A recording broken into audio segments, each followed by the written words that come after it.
Hello বন্ধুরা, আজকে আমি সোয়াবিনের তরকারি রান্না করব। সোয়াবিনের তরকারি রান্না করার জন্য আলুটা কেটে নিয়েছি আর সোয়াবিনগুলো ভিজিয়ে নিয়েছিলাম। আর এই পাশে এই যে পেঁয়াজ, আদা, রসুন, জিরে, লঙ্কা সব পেস্ট করে নেবো। এই যে পেস্ট করেও ফেলেছি। তো এই যে ফোড়নে দেওয়ার জন্য জিরে আর লঙ্কা ফোড়ন। আর এই পাশে কড়াইটা বসিয়ে নিয়েছি। কড়াইটা গরম করে নিই।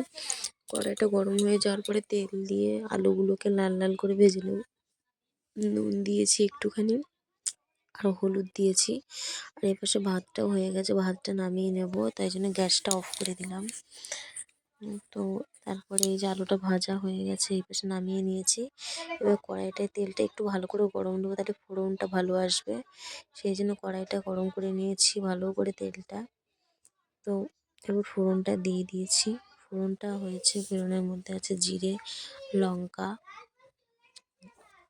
তো এবার ভালো করে নাড়িয়ে নিয়েছি।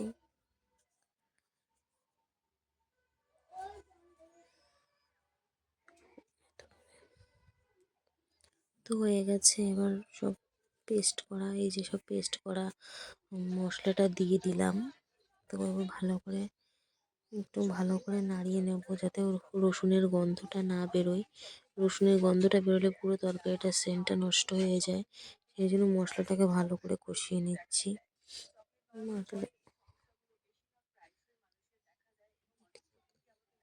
মশলাটাকে কষানো হয়ে গিয়েছে।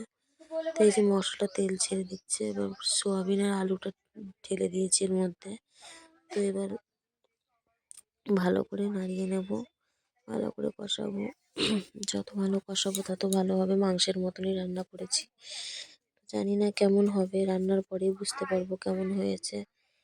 তো এই যে কষানোও হয়ে গেছে, এখানে তেল ছেড়ে দিয়েছে।